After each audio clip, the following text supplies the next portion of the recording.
el actual escenario de las clases pasivas. Eugenio, buen día o buenas tardes. Alejandra Ruiz y Carlos Castro Espinosa los saludan. ¿Cómo va? ¿Qué tal, Alejandra, Carlos? Qué gusto poder saludarlos. Hola, doctor, ¿cómo está usted? Bien, bien, muy bien. Perdóneme, Carlos, yo sé que usted quiere ahondar en los jubilados, como yo también quiero ahondar en los jubilados, pero ¿qué le pareció el mensaje de Milei, doctor? Bueno, leí hoy en los diarios, en realidad. ¿Tampoco quiso escucharlo, doctor? No. Hace años que no escucho a los políticos, veo qué hacen. Está muy bien. Lo bien que hace. No, obviamente algo que señalaba Carlos, es una obviedad el tema del silencio respecto a los jubilados, porque primero no es nuevo el tema de la exclusión, es transversal a las administraciones. Obviamente ya se ha logrado que el haber del jubilado no sirva absolutamente para nada. Vamos a conocer en pocos días, esta semana posiblemente, estamos recibiendo los datos de las provincias, la canasta del jubilado, y va a estar cerca. Hoy la última que tenemos era de octubre del año pasado, la primera semana de octubre, que estaba con gastos de vivienda en 1,5 millones, así que es muy probable que esté acercándose a los 2 millones de pesos. Tenemos 5 millones. Doctor, ¿para un jubilado o para un matrimonio de jubilados? No, es para un jubilado. Obviamente claro, cuando se trata de dos jubilados, por ejemplo, jubilación y pensión, o de dos personas en particular, bajan los gastos fijos, por lo cual no es que linealmente sea el doble, ¿no es cierto? Es aproximadamente cuando hay dos convivientes, sobre lo que se calcula para uno es un 20% más. Ahora bien, yo creo que el silencio expone intenciones, ¿no? Es decir, más que las bravuconadas, las peleas, que son todas de baja estofa, ¿no? Un sistema político muy afecto a eso, pero el silencio responde a una política, y la política es que la plata de la seguridad social, la plata de los trabajadores, jubilados y pensionados, hoy es la que apalanca el superávit fiscal. Claro que sí. Lo mejor que se les puede ocurrir como estrategia es no hablar del tema, como no habla el sistema político en general. Y les voy a dar una noticia al respecto, que es casi una primicia porque ocurrió hace pocas horas. A ver. Hubo dos acting políticos en agosto del 24 y agosto del 25, donde los cuerpos legislativos, Senado y Cámara de Diputados, sancionaron una ley. Esa ley implicaba una mejora del 7,2% en las jubilaciones y pensiones, y algo muy importante que era la incorporación de ese disparate llamado bono al haber. En ambos casos se dio el veto del Ejecutivo, cosa que también estaba previsto, y ahí vimos algunas cuestiones que habla de las miserias del sistema político, donde diputados que habían apoyado la sanción luego apoyaron el veto, esas cosas que pasan en Argentina y son inexplicables al resto del mundo. Nosotros, el 24, en agosto del 24, inmediatamente cuando ocurrió esto, con el doctor Andrés Gil Domínguez, planteamos la inconstitucionalidad de los fundamentos del veto. El veto es una facultad constitucional del presidente, pero no así lo que tiene que ver con esos fundamentos. El año pasado, en agosto del 25, pasó lo mismo. Se sancionó la misma ley, se vetó, y nosotros insistentes con el constitucionalista Andrés Gil Domínguez, planteamos nuevamente la inconstitucionalidad del nuevo veto. Bueno, el primer planteo tuvo casi un año y pico de debate sobre la competencia, esas cosas procesales que suelen ocurrir cuando son los pobres los afectados, ¿no? Sí. Y el actual directamente fue bastante más expedito el tratamiento, y hace 72 horas se trabó la litis en los dos juicios, en el del 2024 y del 2025. Así que hoy ya efectivamente estamos litigando contra el Ejecutivo por lo que consideramos la inconstitucionalidad, repito el término, de los argumentos. Los argumentos en ambos casos es, a ver, se los digo en el idioma llano y brutal que suele usarse: no le pagamos porque no hay plata para pagar. Hacemos una larga exposición en las dos demandas. En la segunda demanda se presentaron un estudio muy minucioso de la Universidad Nacional de La Pampa, donde se demostramos con Andrés Gil Domínguez, que es falaz el tema de que no hay plata, porque precisamente, aún pagando esa miseria del reajuste del 7.2 y llevando ese bono que está en 70.000, que correspondería esté en 150, tan siquiera se afectaría el propio superávit fiscal. Vale decir que ahora estamos litigando sobre una hipótesis que le va a ser muy difícil al gobierno desestimar. Obviamente los tiempos de la justicia en Argentina, como decía al principio, cuando de pobres se trata, son tiempos vaticanos, ¿no? Pero bueno, quería resaltar eso. No, pero a ver, la realidad, doctor Semino, y voy a ser muy dura en esto. Yo sé que el Fondo Monetario Internacional considera, pues lo he leído alguna vez y lo decía Diana Mondino, los jubilados son un gasto inútil. Son un gasto inútil. O sea, y Argentina tiene muchos jubilados. Por lo tanto, debería haber la manera de que sean cada vez menos. Ahora se está hablando de quitarle la pensión por viudez, quitar la pensión por viudez. Digo, doctor, ¿esto nos duela o no nos duela? Y a quienes somos futuros jubilados también, ¿qué nos queda? ¿Qué nos queda? Y con todos los aportes que hicimos, ¿qué nos queda? Bueno, los aportes nos los han robado históricamente. Ahora bien, vamos a las circunstancias que se plantean, que son muy claras. Hoy el sistema de seguridad social está dando los resultados que vemos. Los resultados que vemos son los jubilados sumergidos en una triple crisis, que tiene que ver con algo que hablamos con Carlos hace algunos años ya: una crisis alimentaria, una crisis sanitaria y una crisis habitacional. Así es. Por lo cual estamos en una crisis humanitaria. Esto ha hecho perder calidad de vida y hace perder vidas todos los días. ¿Quiénes percibimos esto? Los que hacemos atención directa, asistencia directa. Lo percibimos nosotros en la Defensoría, lo perciben colegas nuestros en un hospital, en un dispensario. El sistema político argentino no lo percibe. Lo que referías al tema de los papeles del fondo, yo que tengo una pila de juventudes acumuladas más que vos, afortunadamente para vos, ¿no?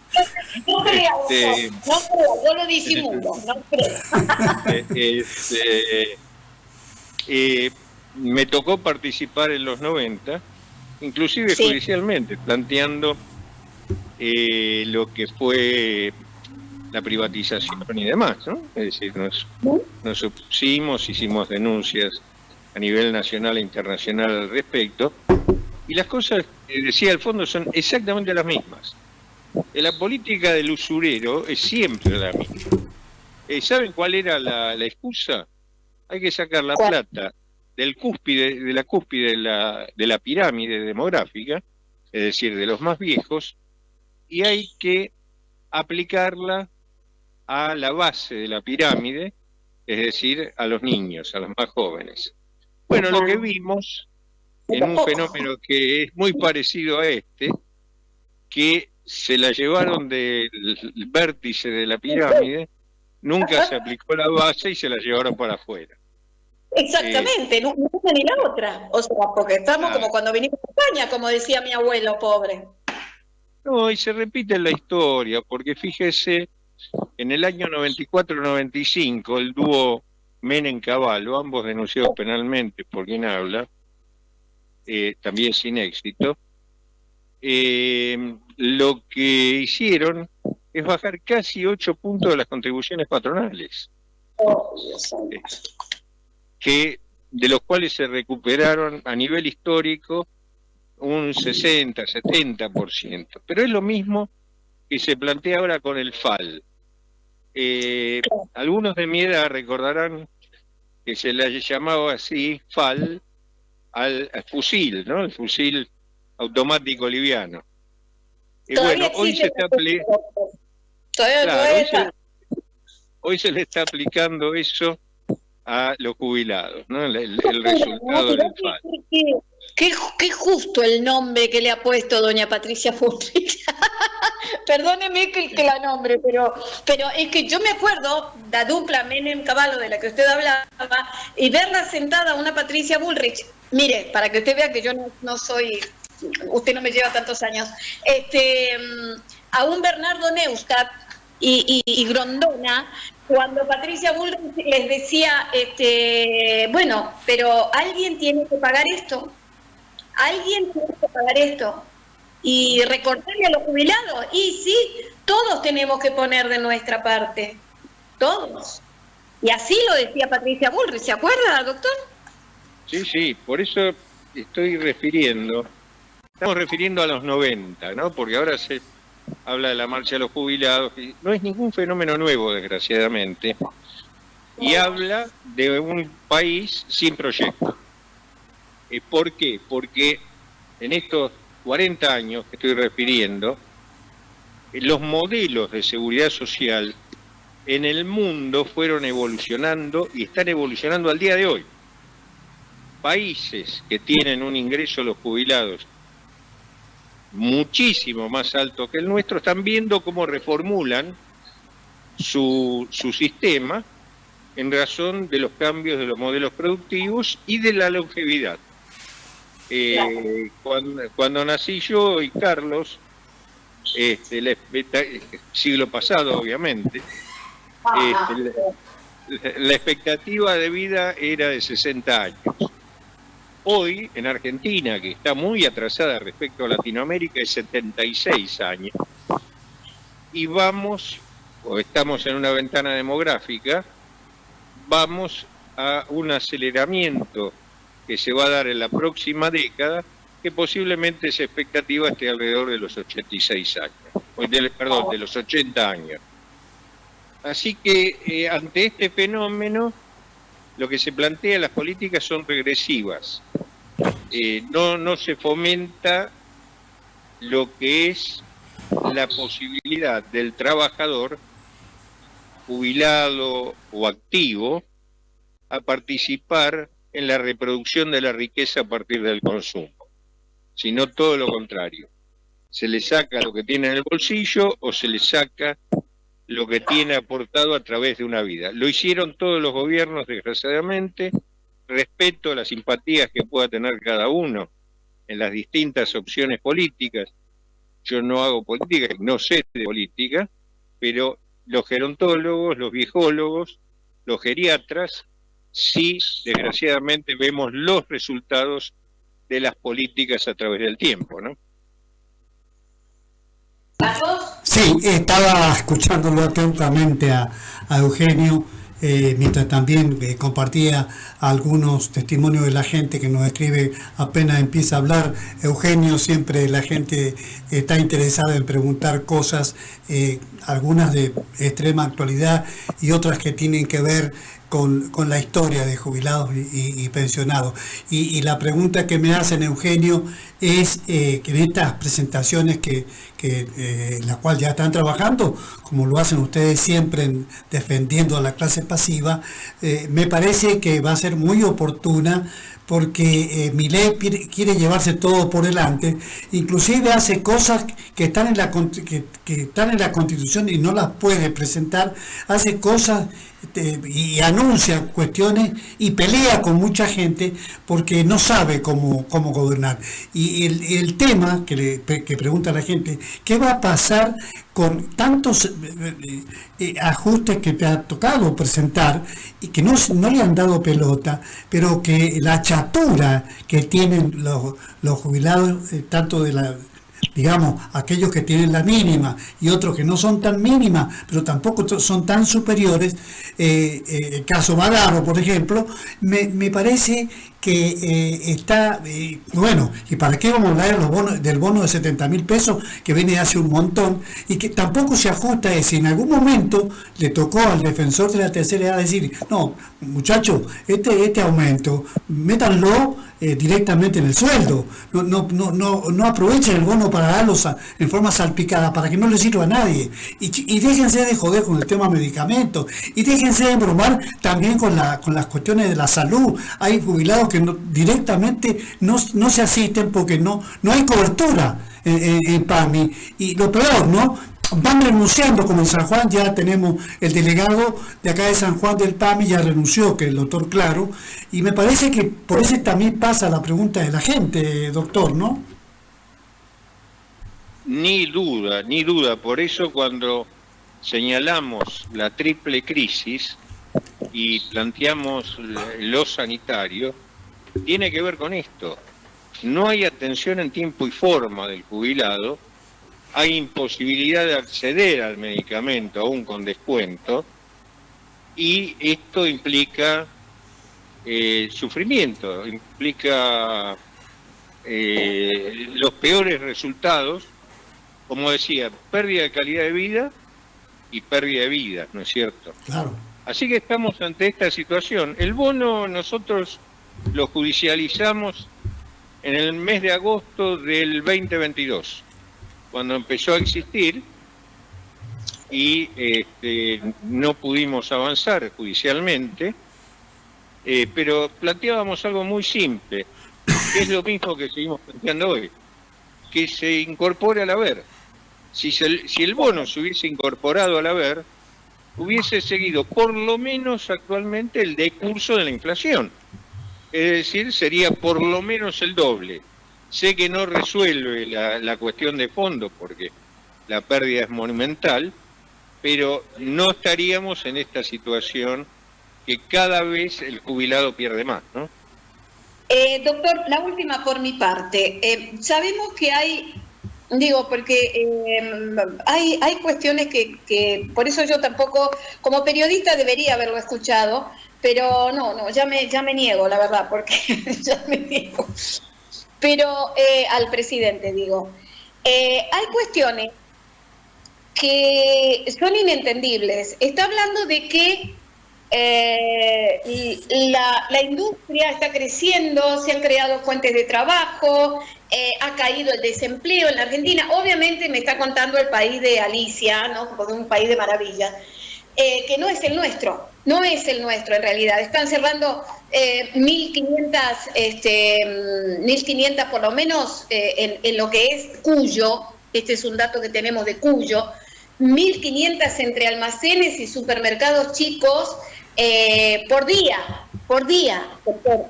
Entonces, yo no sé de qué me está hablando este hombre, pero más allá de eso, la farmacia, la industria farmacéutica también está en crisis.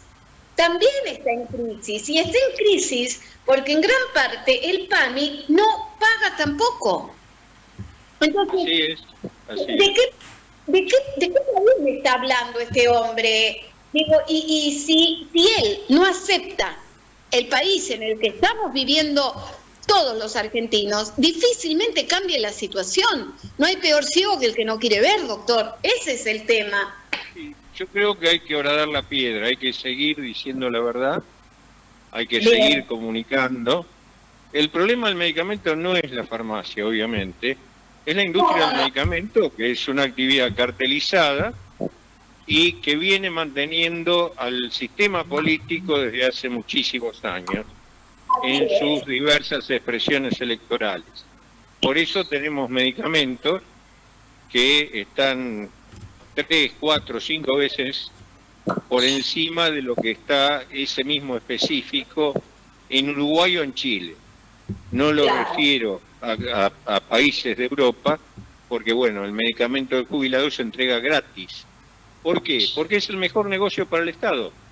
Es decir, evitar la enfermedad aguda es un negocio exclusivamente para la industria, para lo que es la promoción de la enfermedad. Lo que nos enseñaron, y yo los invito a los políticos que lo lean, nuestros sanitaristas del siglo XX, de mediados del siglo XX, Ramón Carrillo, Arturo Oñatibia, Mario Testa, Florial Ferrara, Mario Strejelevich, nos enseñaron exactamente que la salud era otra cosa. No era atender la enfermedad, sino evitarla. Y sí atenderla cuando no queda... Claro, porque, fíjese, seguimos hablando del medicamento y no hablamos de agua potable, no hablamos de cloacas, no hablamos de lo necesario para comer, es decir, de hábitat. Nosotros acá en la gran ciudad tenemos gente mayor en la calle, tenemos gente mayor acá y en provincia de Buenos Aires que no tiene agua corriente, que no tiene agua potable. Digo, estoy refiriendo a los mayores, pero el flagelo es para los mayores, para los chicos, para todos, ¿no? Y estamos en el siglo XXI y describimos estas cosas, ¿no?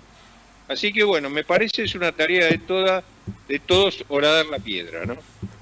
Sigamos hablando, doctor, por favor, sigamos hablando. Eugenio, muchísimas gracias por estos minutos, vamos a seguirla, vos sabés que venimos de hace mucho tiempo trabajando en esto, nos parece, bueno, cuando uno ve las futuras generaciones y ve la de uno, ya se agotó muchas de las cosas, tan es así que mucha gente hace presentaciones, inclusive de carácter penal, porque no tiene nada que perder, y además es tan gravoso lo que se hace desde la conducción política, ojo, de el anterior, podría irme hasta el momento de Alfonsín si quiero, porque en todo caso nunca ha habido una conducta, una tarea de decir, che, a esta gente que tiene legitimado su ingreso, no la que viene después, no con el chiste de que te voy a comprar, te voy a regalar años porque vas a comprar una tropelía asquerosa, la que se ha dado mucho tiempo después porque el Estado termina haciéndose cargo de todo, y me hace acordar mucho a Cavallo, cuando también la deuda privada también la pagó el Estado, sí, la pagamos todos nosotros. Esa es una manera, digamos, poco feliz para ellos, pero sobre todo una manera poco gravosa si se tiene en cuenta qué significan los dineros públicos. Así que mucho agradecimiento hacia vos, Eugenio, y por supuesto siempre te vamos a estar llamando para tratar de entender un poquito más lo que pasa en este momento con la clase pasiva en nuestro país. Gracias, Eugenio. Gracias, doctor. No, al contrario, muy, muy agradecido. Me tiene prometido, Carlos, hace muchos años, un buen blanco sanjuanino, pero todavía no apareció, ¿eh? No aparece. Así que va a aparecer. Tiene que venir, tenemos que ir. No, dos opciones. No, va a aparecer, tal vez también puede aparecer un Malbec, pero me va a gustar mucho que Semino venga a San Juan. Llegó para decir una cosa, nos llegó a Córdoba, hasta San Luis llegó, pero no pudo llegar a San Juan. Le vamos a traer nosotros al doctor Semino y acá se va a comer una punta de espalda. Bueno, más chiquita, porque ahora resulta que no hay punta de espalda de 2 kilos, porque la industria ganadera también está sufriendo. Pero va a haber una punta de espalda y unas empanaditas sanjuaninas y un vinito.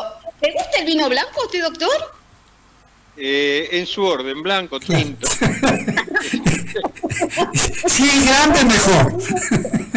A mí me gusta más el blanco, me gusta más el blanco. Pero bueno. Está bien. Gracias, Eugenio. Un abrazo grande, lo mejor para ustedes. Bueno, como verás, a Eugenio Semino no le falta el humor a Eugenio.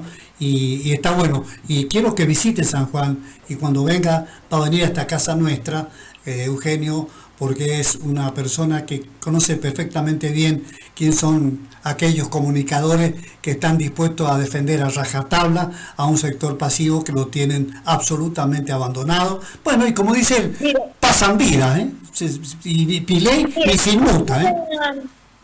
Yo le voy a